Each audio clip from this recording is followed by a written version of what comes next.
I lived in this house for 14 years, just moving out of it last September. I'll start with a disclaimer that I was not a believer. I always thought ghosts were fascinating, but I never looked for them blindly. Most of my early experiences, I tried to find real explanations for. Honestly, this house has countless things happen, but I'll just relate some of the bigger ones. It was a townhouse, and the floor plan was a living area upstairs, bedrooms downstairs. You entered the house on the top floor. My bedroom was under the living room, and my first night's sleep there, I heard footsteps walking across the living room all night long, to the extent that I grabbed my framing hammer a few times and snuck up there, convinced that someone had broken in. This happened repeatedly for years, and I convinced myself it was noise travelling through the shared floor beams with neighbouring units, although it still happened often, even when the unit I shared a wall with was vacant for 18 months.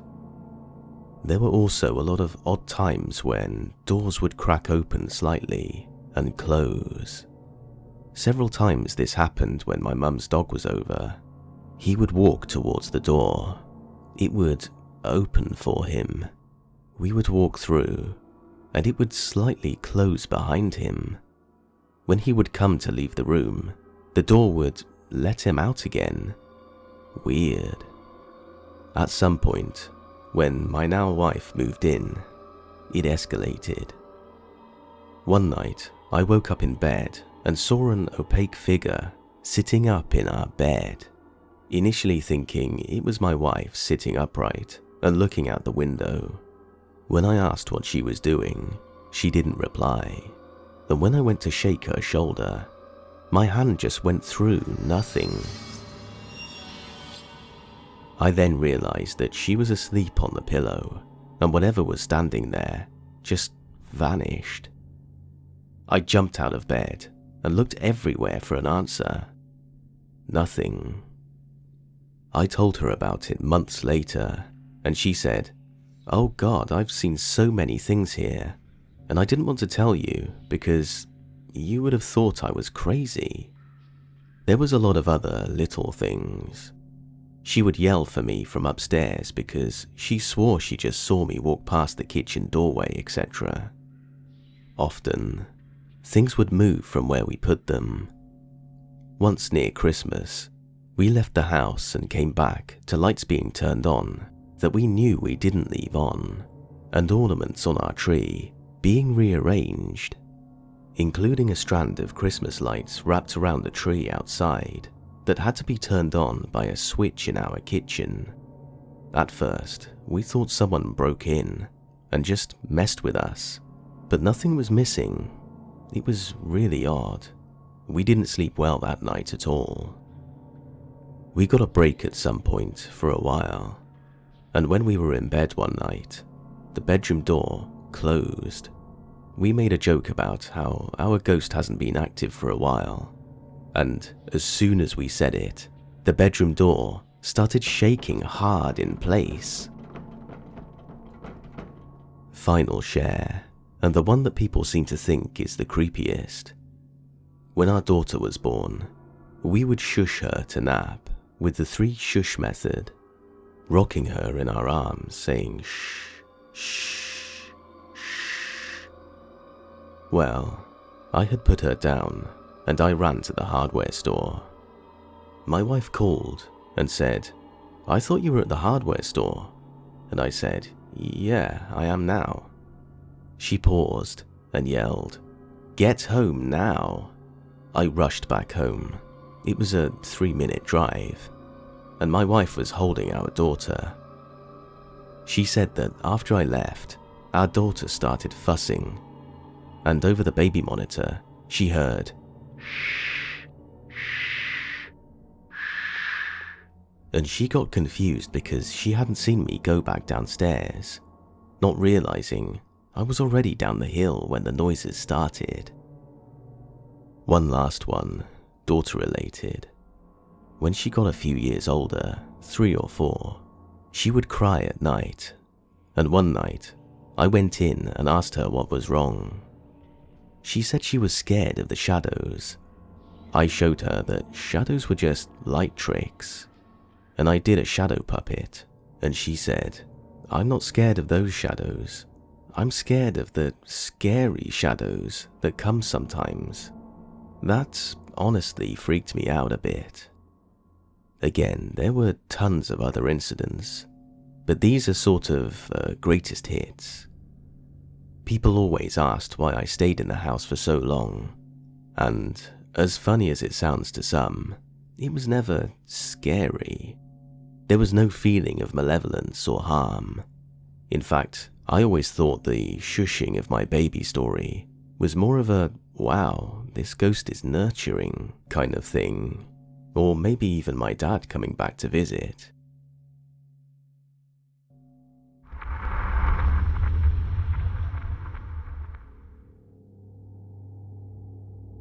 I grew up in an old home that was decorated almost entirely with antiques, and I had many experiences throughout the years.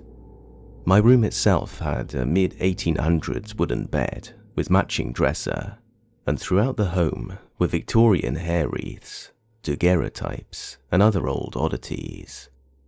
The site of the yard that my room overlooked was actually enclosed by an old iron fence from a cemetery. It was creepy to say the least. Every night when I went to bed, I would tense up and feel paralyzed, like something was watching me right outside my door. It wasn't just me. Anytime friends stayed over, they felt something there. It got to the point where friends would never stay over. It really was that bad. The first odd thing to happen besides the feeling was with my Barbie washing machine. On probably 5 separate occasions, it randomly turned on in the middle of the night. I would be completely asleep and wake up to the whirling sound of the toy, which you had to push a button on it to get it to go. A few years after that, I woke up one night to see a girl in my room. She was probably around 5 with long hair and a long white Victorian nightgown. It was floor length with long sleeves. She was transparent with a blue sheen to her from the way the light cast in the window. She stood at a little toy crib next to my bed and started touching my stuffed animals. "Do you like my toys?" I asked. At that moment, she looked startled, as if she hadn't noticed me there before. She turned and ran for the door, vanishing before she got there. The whole experience was actually really peaceful and not scary how most people picture a ghost encounter going. The bedroom set in that room was actually owned by a captain whose daughter founded a prominent university in my hometown. She actually lost her daughter after losing all 5 other kids, and I read somewhere that she used to do seances in the house to try to make contact with her. It really made me wonder what kind of portals could have been opened. The next weird thing was a radio that went on in my room. It was a little battery-operated radio I had gotten for selling magazines at school, and I had never used it. One day, after I left my room and walked down the hall, the radio started blaring opera music. Again, I had never used it, so it was odd that it would just turn on. Then there were the 2 times my phone disappeared. It might sound odd, but both times it went missing, I knew before I returned to where I left it. Randomly, the thought that it was missing would pop into my head, and when I went back, it would be gone. Both times it showed up randomly in the center of the room an hour or so later.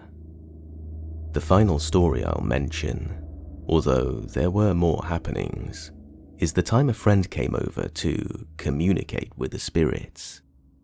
She was a self-described medium, and I didn't really believe her, but I was curious what she would say. She went down to my basement full of antiques and said she could sense a man down there. I didn't really know what to believe, but when she mentioned he was walking upstairs, The stairs started to creak. A minute later, she said he was coming back down, and they started to creak again. The weird part is that those stairs never creak unless someone is on them. She continued through the house and picked up on another spirit, this time of a woman who was supposedly attached to a black Victorian perfume bottle, according to my friend. After that, I took my friend home, ready to be done with the ghost stuff. When I pulled up in the driveway, I looked up and saw a woman in the kitchen window. I figured it was my mum doing her nightly dishwash, but after I exited my car, I realized her car was gone. No one was home but me. I called my parents and refused to go into the house until they got home. They made fun of me for it, like my other experiences. But for me, it wasn't fun at all. It was truly bizarre. Anyway, those are some of the experiences at that house. The last time I was there, I didn't notice anything that felt off, and that being watched feeling had mostly gone away. Sometimes I wonder if I've just lost my ability to sense things over the years, or if the energy really is different.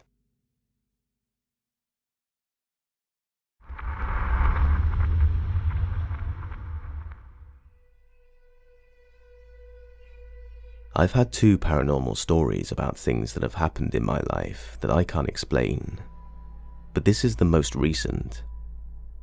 I used to be in the Navy, and in 2016 to 17, I was delighted to be posted to Singapore on an overseas posting.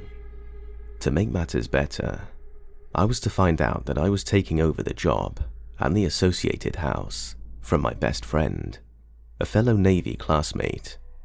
I was incidentally posted to a ship that visited my friend in Singapore in 2015, and I had been there numerous times before, so I was familiar with the country. What I experienced in the house we ended up living in, though, I still can't wholly explain. To set the scene, the housing we were in was on a historic patch of military officer housing to Singapore's north.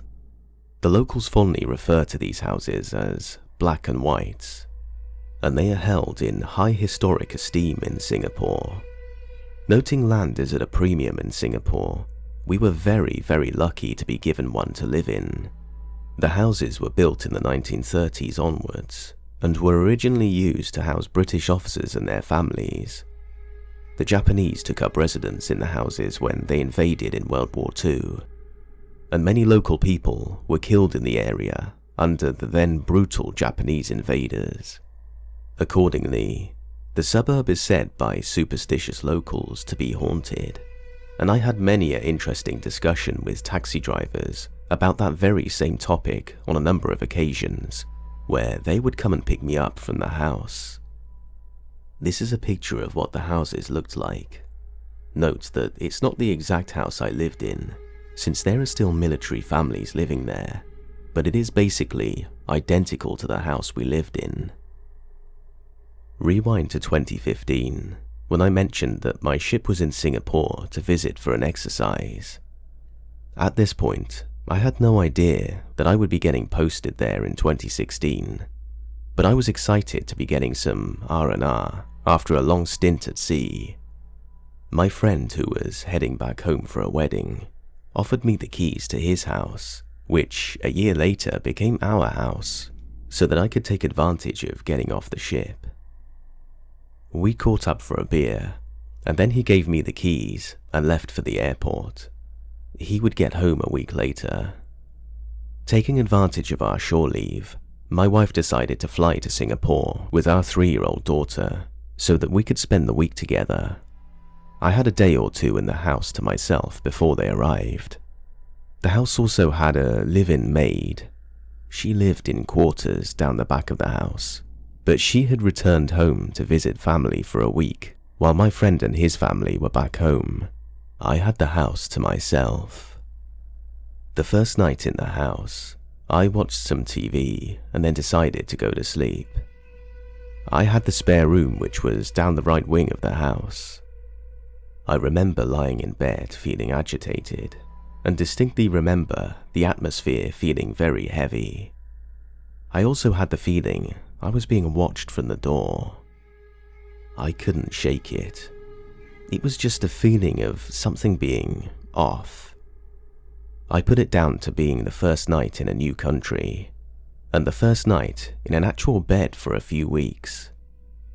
Still feeling strange, and like something was watching me, I eventually got to sleep. My wife arrived the next day, and we had a ball catching up as a family. We put our daughter in the room next to us, down the same wing, and went to bed later that night. Around 2 a.m., my wife and I were both woken up by the sound of someone running down the hardwood floors of the house. We both sat upright and looked at each other, summarizing that it was our daughter up and about. I told my wife I'd go and check on her. Imagine my surprise to walk into her room and find her completely asleep. The kitchen in these houses is at the back of the house, and in the kitchen is generally a back door that leads downstairs to the ground level where the maids' quarters are. To let breeze through, we left the back wire door open while we were in the house. While pottering around one day, I looked to see my daughter staring quizzically at the door. Note that due to the angle I was at, I couldn't see the back door. I could only see my daughter. She looked sheepish. So I asked her what was wrong. All she would say is, "Daddy, there's a man with bananas." I asked her where, and she pointed to the back door. I walked into the kitchen, and no one was there, either in the kitchen, at the back door, or even downstairs in the backyard. A day or so later, my friend rang to see how we were going. I mentioned to him about the weird things that had occurred, and feeling like an idiot, I asked him if he thought the house was haunted. He went silent for a bit before uttering, "Between you and me? I suspect yes. Julia," not his wife's real name, "doesn't believe me though." Doing some later research, imagine my surprise to find out that that part of Singapore used to be a banana and rubber plantation in World War II. Imagine my friend's greater surprise when, at a US military function, a month or so later, one of the other officers mentioned jokingly that his kids kept talking about the old man with bananas on his back in the neighborhood that no one had seemed to see. It might have been possible that this guy was the spirit of an old guy who used to go to the house selling bananas back in the day. Fast forward to 2016, and we found out that I was to be taking over from my friend in Singapore. We were overjoyed and thought nothing about living in the house. The area was beautiful, and the posting was going to be a great life experience. We moved in, and everything was pretty quiet for a month or two. My mother-in-law came to visit, and one day, while standing in the kitchen in uniform, something very strange happened. I was talking to her when I felt something land on my head and run down my back mid-conversation. Pulling frantically at the back of my cam tunic, I watched dumbfounded as a coin from my country dropped onto the floor. Noting we'd been in Singapore for 2 months by this point, I hadn't carried any coins from home at all. In fact, they were all in a drawer in the dining room. There was no way the coin could have sat lodged in my jacket for 2 months either. It got washed every few days. My mother-in-law just looked at me, speechless, as we both saw it happen, and we couldn't explain it. Our maid, who had been at the house for about 3 families before us, would not stay in the house at night.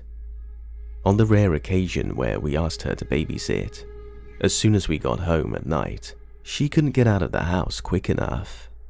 She swore black and blue that the house was haunted.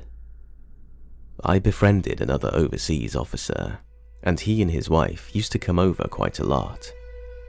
He confided in me that she didn't really feel comfortable in the house, and that she always felt like she was being watched if she went to the toilet or walked through the house.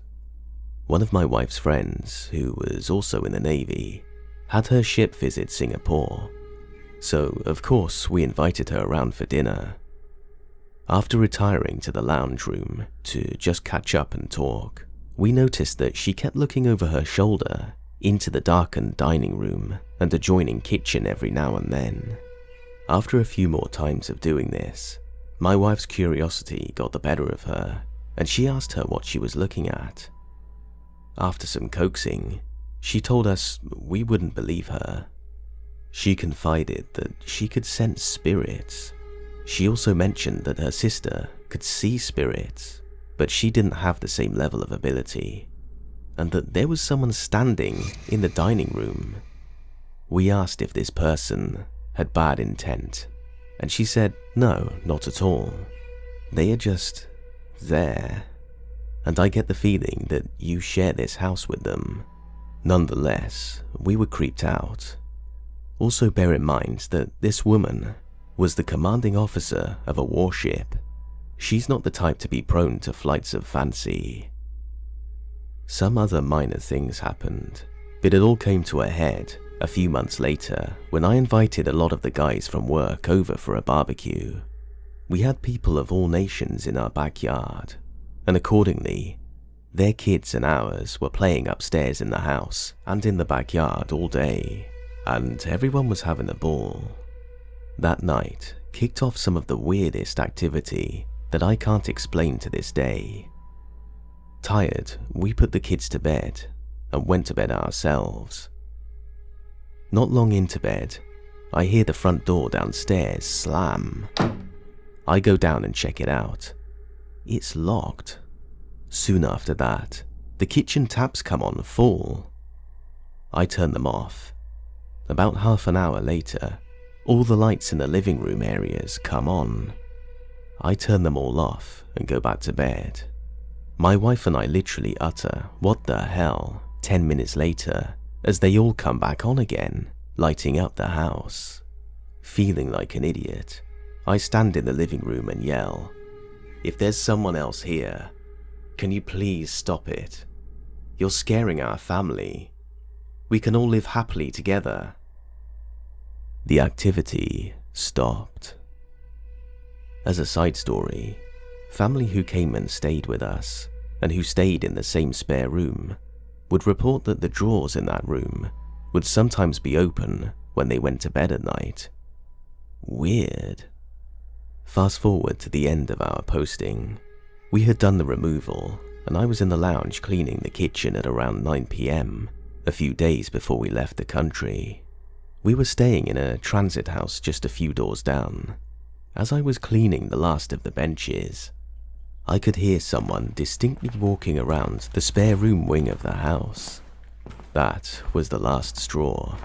I grabbed the keys, locked up, and dropped the keys off to the housing officer. I swear this is all true, and I still can't explain it to this day. I never felt like the house was oppressive, but there was certainly something off about it.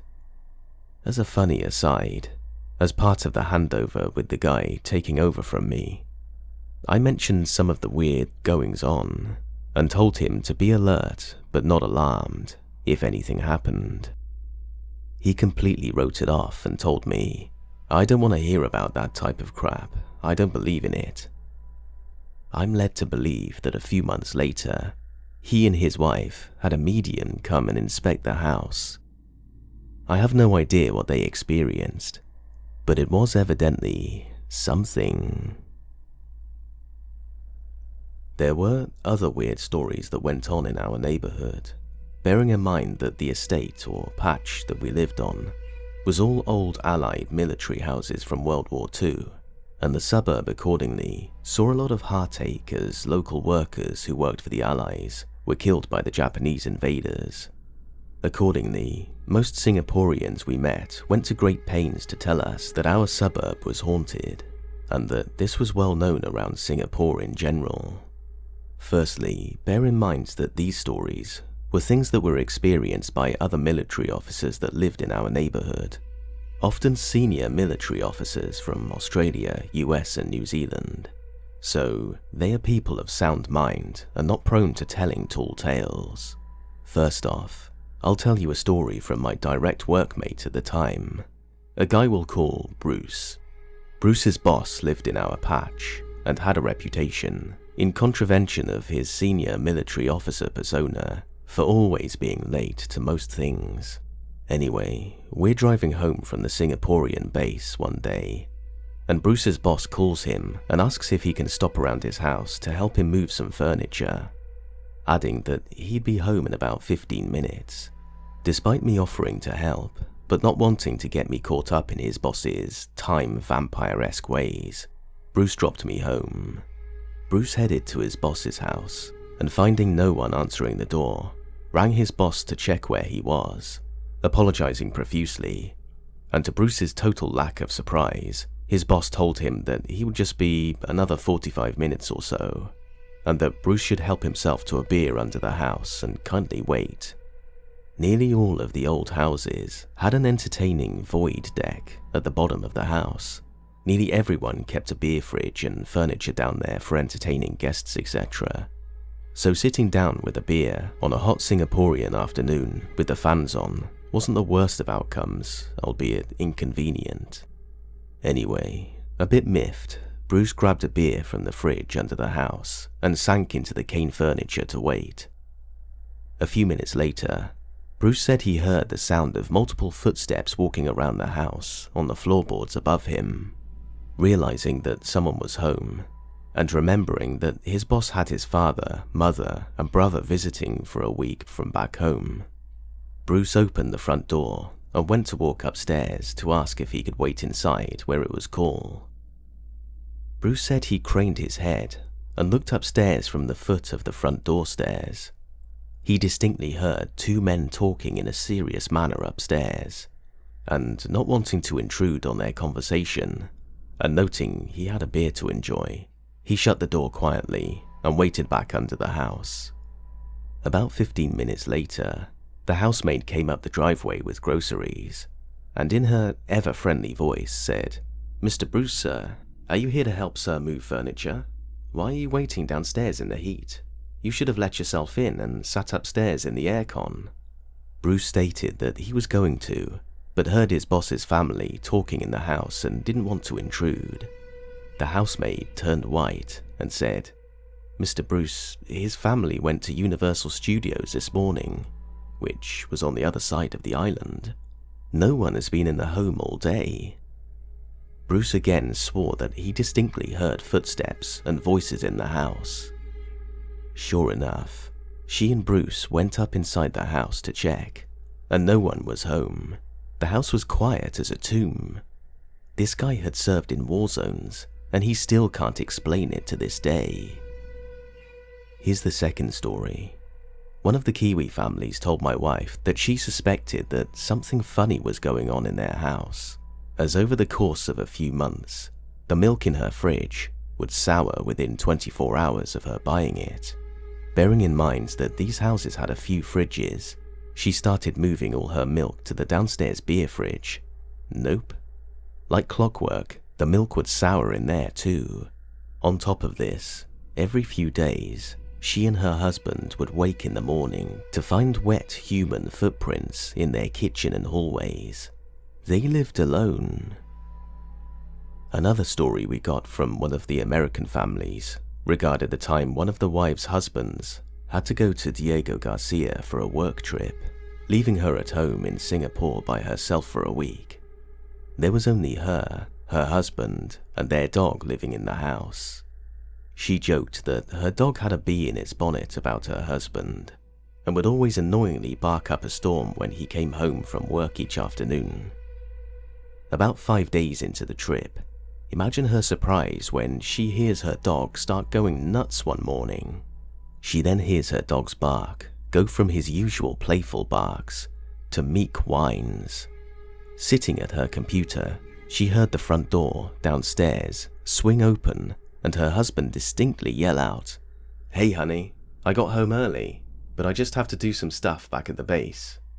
I'll be home later this afternoon." She thought it was a bit weird, and made it weirder by the way the dog was acting, but yelled out, "Oh, okay. Welcome home. See you later." The afternoon went by, and soon it was 4 p.m, then 5 p.m, then 6, then 7.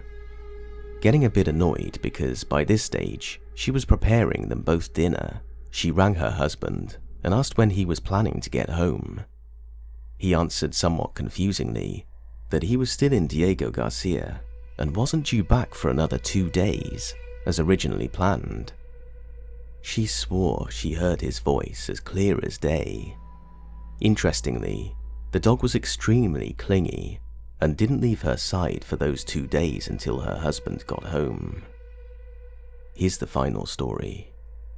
Most of the housemates in Singapore are either from the Philippines, Malaysia, or Indonesia. Our maid, who I mentioned had worked for 4 families before us, she was a legend, was from the Philippines, and had lived in the suburb working for nigh on 11 years. We were talking about the suburb over coffee one morning, and mentioned the weird stories that we had been told about. Also, bear in mind that this was the same maid who hated being in our house after hours, and would, quite rightly, retire to her apartment down the back of the yard as soon as she could. As a side note, she often would take our kids to her little apartment if we had to attend an after-hours function. She disliked the house at night that much. Anyway, some of the houses neighbouring us were empty from time to time. What with the usual movements of military families and all that, you got used to it. She told us that one day she invited one of her friends over for a coffee, and they were sitting at the base of our back stairs, just outside of her quarters, and shooting the breeze. As per Singapore tradition, it was teeming with afternoon monsoonial rain, and flashes of lightning were occasionally lighting up the sky. As a side note, our suburb in the north of Singapore was one of the most lightning-struck places in the world. We personally blew 2 TVs, a home theatre system, and a computer while living there. Surge protectors did nothing. She swore to me that she and her friend looked at one of the empty houses and saw a lady dressed completely in white standing in one of the upstairs windows staring across at them. The house was completely empty and was actually undergoing planned maintenance or renovations at the time in preparation for another family. No one had access to it accordingly. Bear in mind, these last stories were told to us by people I would consider to be of impeccable character, and occurred while we were posted there. With regards to the first story, Bruce became a very good friend of mine, and he still can't explain what happened at his boss's house. There were a few other weird instances that happened. Taxi drivers often had interesting stories about the suburb, i.e. swearing they saw figures walking around at night. But these were the main ones that really stuck with me.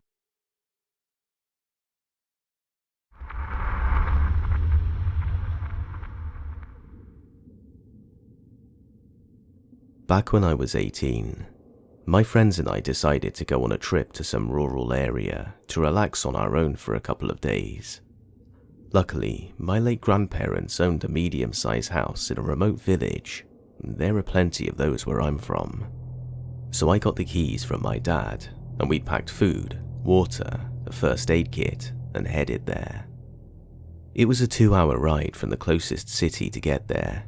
The car dropped us off in the middle of nowhere and told us to walk in a straight line until we get to the village.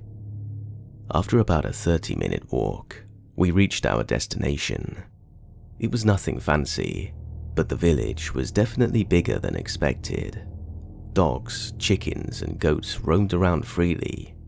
I was a city boy, so that sight was a first for me. We got to my grandparents' house and settled in. We spent the first day resting and decided to go to a spot that my father told me about the next morning. We headed out at daybreak, and we packed plenty of water. The spot was close by, so we didn't think to pack any food. After about a 30-minute walk, in the middle of a heavily wooded mountain, we got to our destination. It was a beautiful area with a huge tree and amazing view, but it wasn't enough for the 5 young idiots who came there to explore, so we kept moving forward, just looking around and having fun. But without realizing it, we had spent an extra hour and a half up there. We were exhausted and, more importantly, hungry, so we decided to head back. We followed the trail back, but never reached the big tree again. Even after an hour of fast walking, we began to panic and went from fast walking to jogging. But for some reason, even though we should have been backtracking, we didn't make it to the tree. It was there that we spotted an old woman walking down the trail. We quickly approached her and said hello and asked how close we were to the village, and she looked at us weirdly and told us we were walking the opposite way and the village was like a 3-hour walk. We were super exhausted by that point, and 3 of us could barely stand, let alone walk for 3 hours. We explained to the old woman about our situation, and after, she offered us to rest at her place as it was close by and get a meal so we can get home safely. One of my friends, Adam, and I protested that it might be a bad idea to follow a stranger, even though we're in a rough situation. But between the hunger and the state of the others, we gave in and agreed. We followed her towards her cabin, small with a tiny garden in front of it and a goat tied up next to the door. Overall, it was nothing out of the ordinary in these parts of the country. We got in and sat down on these long sofas with no back support. She told us to wait while she got us some food. The cabin was very clean. The table and chairs and sofas were obviously old and worn out, but not dusty, and overall the place looked very welcoming. However, Adam and I didn't fully drop our guard, while the others were simply happy they got a soft thing to sit on.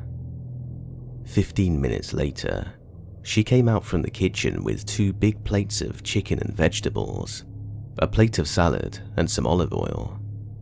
She poured us tea, and we dug in as she went back to the kitchen to prepare more. I was considering not eating, at least until the point where I could see the others who ate were still okay, but my hunger took over, and I went right in as soon as the plates hit the table. Adam, however, didn't. He didn't lay a finger on the food, nor the tea. He was very paranoid. She brought 2 more plates of food that we cleaned up, but brought more tea and told us to rest and digest the food, and leave whenever we felt like it. She then excused herself and went to her room to sleep as she was tired from cooking. We drifted off to sleep one by one. I set up an alarm clock to ring after 30 minutes so that we can move, and I was the last one to drift to sleep, talking to Adam, who said he's going to stay awake and look around for a bit before we move. I was shook awake by my friends who looked worried. I snapped awake after I saw their faces, and I looked around and asked them what was going on. One of them points out the window and tells me to look. I didn't get it at first, but then I noticed. It was sunrise. I almost had a heart attack. I thought we overslept for a whole day, but it was worse. Adam was nowhere to be found. We went out of the cabin and called out, but no answer, so I went back in to ask the old woman. I knocked on the door to the room she went in before I fell asleep, but I got no response. The door wasn't locked, so I decided to let myself in. And when I did, it was the first time since I went on this trip that I was in full panic mode. There was no bed in that room. In fact, there was nothing, like nothing at all. Just 4 walls and the door. The kitchen was the same as well. I ran to my phone to try and call Adam. The signal there was weak, but it still worked. But my phone was off, dead battery. It was around 70% when I fell asleep. All our phones were dead. So we got out and started running up the trail towards the village while calling Adam's name. After a while, we met some people from the village, my grandparents' neighbors. They looked almost scared when they saw us, Then they dropped this bomb on all of us. Where were you these past 3 days? I was shocked. I was missing for 3 days. My parents got concerned because I didn't answer the phone and called those neighbors to ask about me. They even reported me missing. The whole village was looking for us for 2 days. We asked for help finding Adam, but after we told them what happened, they took us to the local mosque so the imam could look into it. They believed it was witchcraft. We went back there the next day with some men from the village looking for Adam. We showed them the cabin and its surroundings. We looked for hours on end, but there was no sign of him anywhere, and we gave up when the police took over, but even they couldn't find much. To this day, I still wonder what happened. I am religious, but I just can't accept that that woman was a witch. Even if she was, why only Adam? Why not all of us? Is it because he didn't eat, or because he went snooping around her cabin? A part of me wants to go back there so I can uncover the truth. But every time I think about this incident, I just feel a crippling fear of that cabin.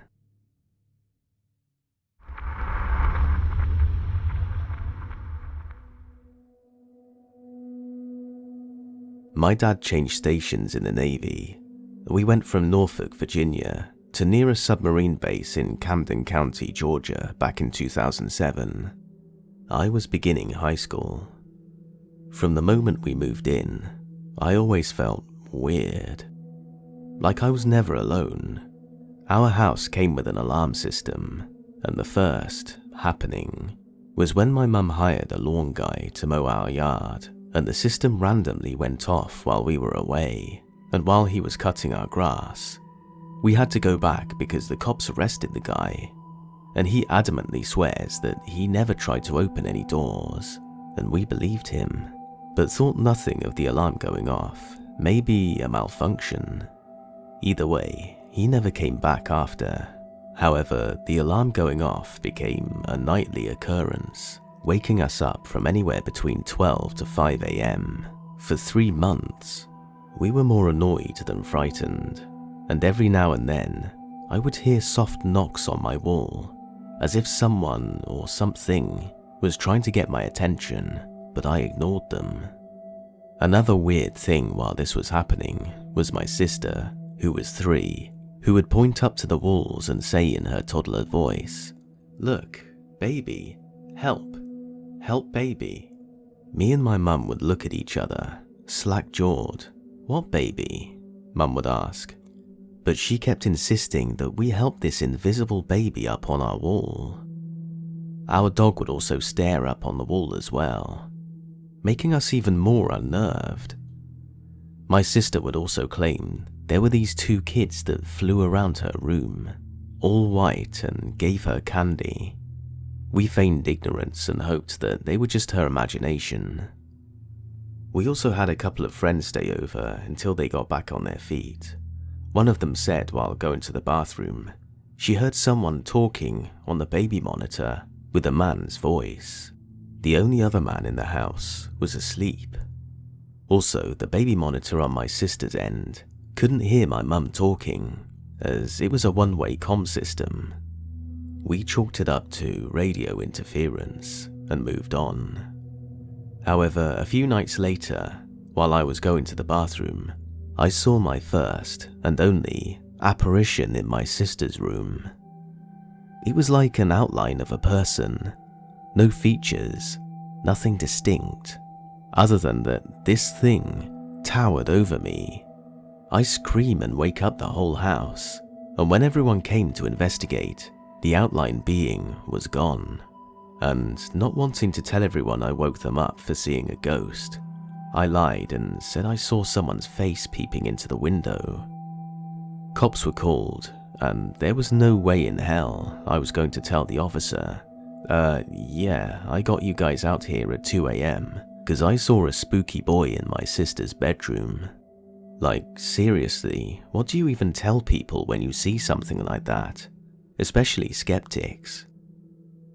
Maybe a couple of years later, my grandma comes down to visit, and while sleeping in the living room, She yelled for my mum, claiming our front door was violently shaking, as if someone was trying to break in, and is also the one time our alarm doesn't go off. When she went and looked, it stopped, and nothing was there. There were a few other isolated incidents, like my parents bought my sister this Dora balloon, and if you hit it, it would sing happy birthday to you, in both English and Spanish. At night, this thing would go off on its own, singing, waking my parents up as it floated in the kitchen. The house was built weird. The kitchen was off to the side and connected to the master bedroom and garage. Not how I'd design a house, but hey. And my mother would claim to feel like there was always someone behind her, or she'd see someone beside her, and when she looked, they would be gone. As for the house history, there was not a lot known. It was built in 1985, I want to say, so obviously one wouldn't think haunted home, and was bought during foreclosure. The owners that we bought from were Christian and friendly enough. I know this because we managed to attend the same church that they went to, so I don't know why a place like that would be haunted. We only lived there for 4 years and moved after my dad retired. Dad was a huge skeptic, but my mum eventually told me, "You weren't alone in thinking there was something wrong with that place." A friend who rode the bus with me mentioned that there were Satanists in the neighborhood, but I brushed the idea off, as it sounded too cliche. Also, I'm not the type that likes to be out in public, but whenever my parents left for a day, or went on weekend trips going to Florida, I went with them because I did not want to be alone with whatever it was that was in there. I no longer live there. We kind of just endured or ignored it for the duration of our stay.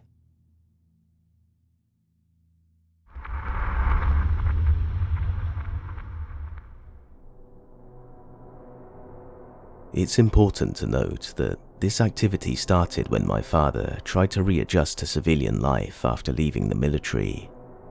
He eventually turned to drink, and this is when the activity started. He also became physically abusive to my mother. Halfway through the events I list here, my mother had a restraining order put on my father and kicked him out the house, but the activity continued. This occurred between the age of 4 to 8 years old, so over the span of 4 years. My childhood story goes as follows. It started when I was 4 years old. The first incident was when my aunt and cousins visited my house. We were all in the living room, then I needed to use the bathroom upstairs. So I went into the hallway and saw a dog. It looked like a Doberman. I thought my aunt had a new dog, and I went into the living room to ask. I was excited to see the dog. My mother and aunt looked at each other in surprise, searched the house, and in the end, I was smacked on the butt for lying. The dog vanished. The next morning, my cousin said she saw the dog when she was in the bathroom in the night. It was downstairs looking up at her. When my mum was home alone, she was cleaning the kitchen and saw the dog in the hallway. She opened the front door and told it to get out and leave. It went out of the door, and we never saw the dog again. Then, sometime later, when I was eating cereal before school, I would tell my mum the cereal tastes funny. I didn't know about sour milk then. The issue was, our milk was delivered fresh every morning by the milkman, and our neighbor's milk was fine. Also, fresh fruit would start to rot and turn brown within a few hours of being in our kitchen. A further development was the handle of our kitchen door to the outside would shake at night. My father went down to check and held the door handle. It stopped, and then, when he returned upstairs, it started again. Then, the next step was I started to become scared and feeling fear in my bedroom. I was too scared to sleep in there alone, so I would go into my parents' room to sleep. One night, we had a New Year's party, and I was put to bed with my cousin, Alex. He was a tough kid, local bully. We were both in my bed in the dark, and I heard him start to cry, and he asked if I was awake, and I said yes. He said, "There's a shadow man in the corner of my bedroom watching us," and he screamed and shouted his father. Our fathers came up and took us downstairs where the adults were celebrating. Then they all left soon after. I never saw a shadow man. I only felt scared and fear in the bedroom. At this point, my father was kicked out of the house. One day, my half-brother visited me when I was playing with our neighbor in the park. My mother took me to the shops with her and told him she will be back in 30 minutes with candy. My brother saw my living room blinds move from the park and thought me and my mum returned with the candy. He went into the house with a neighbor and found the TV on, radio on, gas fire on full power in the middle of summer. Me and my mum returned to find them waiting in the park, too scared to come into the house. I learned the next part later in my life when my mother opened up to me about it, as she hid this from me until I was 20 years old. The final incident that happened that forced us to move was my mum was hoovering my bedroom. Inside the bedroom, there was a large storage compartment with a door that leads into the walls. The door was fully closed when she entered the room. She turned her back to the door when hoovering, and she then felt pure evil behind her. Something very negative. She turned around and saw the door fully open, so she dropped the hoover and ran to the garden screaming. My neighbor, who was a retired police officer, jumped over from his garden to see what happened. She said there was something in the house, but he misunderstood for someone in the house. He got his old police baton and isolated the electricity from the outside to turn off the hoover that was still on. By this time, my mum was in his house with his wife having a cup of tea and an emotional breakdown from it. He said there's nobody inside, and she said no, there's something in the house, not a person. Then they explained that when me and my mum were on vacation in England with my future stepfather, the lights in my room would turn on and off all night long with noises of footsteps. The neighbor checked it out with his flashlight and baton, and his dog Toby, thinking it was my father coming back whilst we were away. The dog would growl at the door and not enter the house.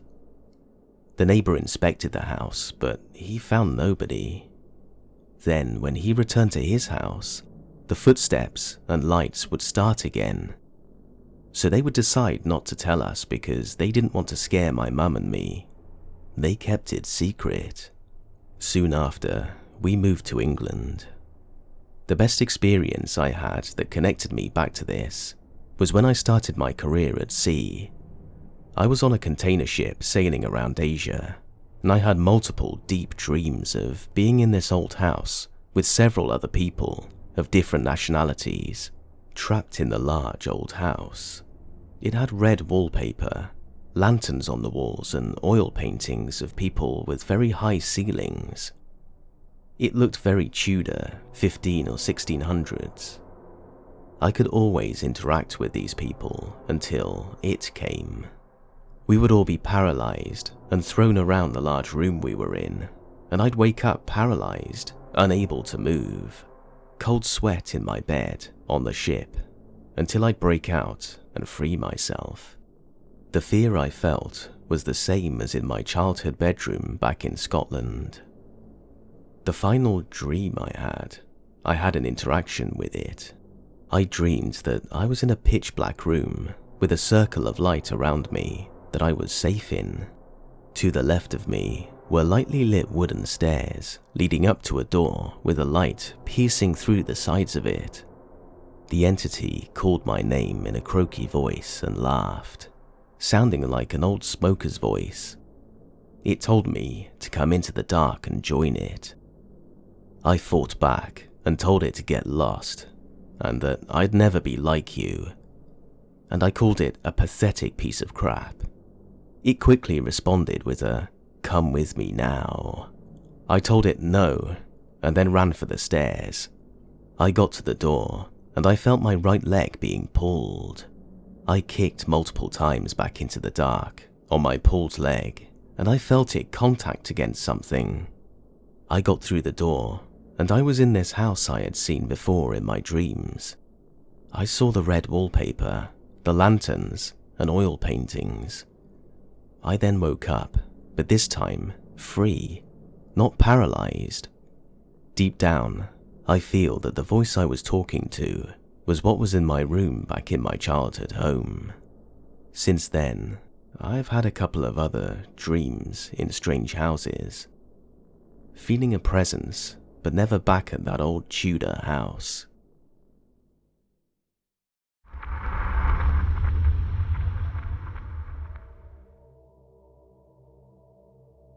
I surprised my girlfriend with a trip to Cincinnati to see the Newport Aquarium last week. I really wanted to get out of my parents' house, so I booked an Airbnb somewhere on the edge of town for the weekend. The pictures of the apartment seemed nice, and we were both excited to see the town as well as have a weekend to ourselves. When we arrived, we were a little bummed out by the state of our accommodation.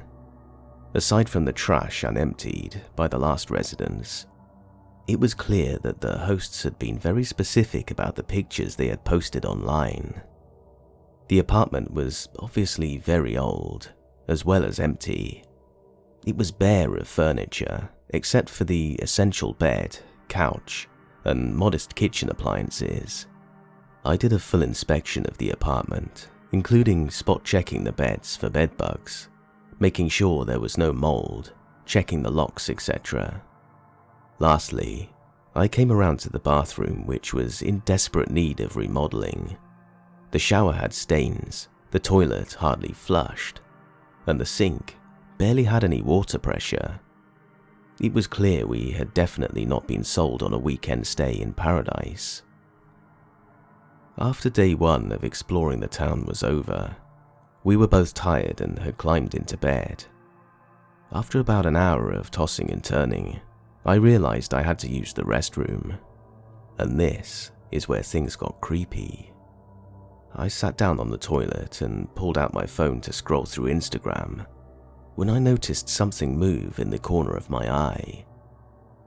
I looked up from the screen and noticed the bathroom door had opened and was slowly moving until it came to a creaking halt against the shower curtain. I froze for a minute and collected my thoughts, and dismissed the incident as a draft moving through.